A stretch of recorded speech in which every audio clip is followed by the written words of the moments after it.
Police आयुक्त पुण्याचे त्यांना बडतर्फ केलं पाहिजे ताबडतोब. पुण्याच्या पोलीस आयुक्तांनी कोणाला मदत केली? 2 निष्पाप जीवांचे बळी गेले आणि एक माजोरड्या दारुडा असा तरुण मुलगा जो बिल्डराचा मुलगा आहे तो दारू पिताना दिसतोय बारमध्ये, व्हिडिओ आलाय आज. आणि तुम्ही त्याचा रिपोर्ट काय देताय? कोणी केलं हे सगळं? भ्रष्ट पोलीस आयुक्त, भ्रष्ट पोलीस यंत्रणा आणि एक आमदार, आणि तितक्यात भ्रष्ट आमदार. पुण्यातल्या जनतेनं आंदोलन केलं पाहिजे पोलीस आयुक्तांच्या समोर जाऊन. काय चाललं हे? आमदार रवींद्र धंगेकर यासाठी उभे ठाकलेले आहेत. मी त्यांचं वाचतोय, पाहतोय.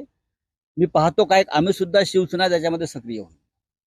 2 तरुण 25 वर्षाचे कपल दाम्पत्य एका मस्तवाल मुलाच्या निष्काळजीपणामुळे, श्रीमंतीच्या माजुरट्यापणामुळे ते कपल मरण पावलं रस्त्यावर तडफडून.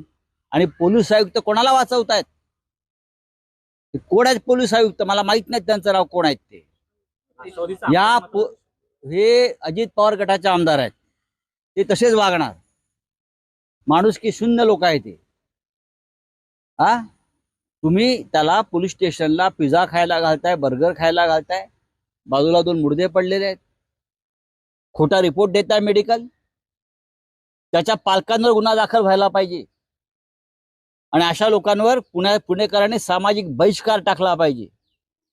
असे आयुक्त या पुण्याला लाभले असतील तर पुण्याला कलंक आहे. हे काय आहे? हे काय 2 आखे 12 सिनेमा चाललाय का? पोलीस आयुक्तांनी किंवा न्यायालयानं 2 आखे 12 हा सिनेमा सुरू केलाय का नवीन पुनर्वसनाचा? हा सगळा पैशाचा खेळ आहे. त्याच्यामुळे ह्या मृतांच्या टाळूवरचं लोणी खाण्याचा प्रकार पोलिसांनी केलेला आहे आणि न्यायालयाने केलेला आहे. स्लो वोटिंग हुई लगातार, आप लोग भी अपील कर रहे थे, बावजूद इसके कुछ एक स्पेसिफिक पॉकेट थे जहां पर इस तरह से चीजें दिखाई दी. सब जगह पे लगभग 90% बूथ पर हो गया है. मतदान केंद्र पर हुआ है. इसलिए हुआ है जहां जहां शिवसेना हो या महाविकास आघाड़ी के उम्मीदवारों को अच्छी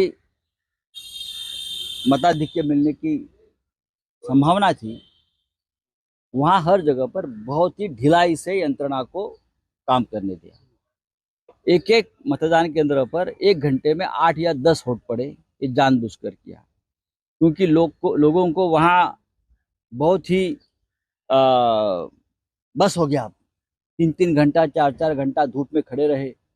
कभी मशीनें बंद पड़ती है, कभी लाइट जाती है. ये जानबूझकर किया है क्योंकि महाविकास आघाड़ी के पलड़े में ज्यादा वोट न गिरे और जहां उनके लोग हैं वहां ठीक से चल रहा था सब. मुझे मालूम है, मैं किसी जात या प्रांत की हिसाब से नाम नहीं लूंगा, लेकिन मराठी लोगों को और जो लोग महाविकास आघाड़ी को वोट डालना चाहते थे उस एरिया में ये सब गड़बड़ी हो गई है और कर ली है. बहुत ही धीमी गति से यंत्रणा चलाई गई और ये सब एक स्ट्रेटेजी थी. Thank you. ये चुनाव आयोग, क्या किसी पार्टी के पीछे? ये चुनाव आयोग जो है ये भारतीय जनता पार्टी और उनके जो अलाइज है उनके गुलाम है, उनकी एक्सटेंडेड ब्रांच है. तो यंत्रणा उनके हाथ में थी, लेकिन हमें परवाह नहीं, फिर भी हम जीत रहे हैं. भगवान जगन्नाथ मोदी भक्त इस तरह का बयान संबित पात्रा ने दिया है.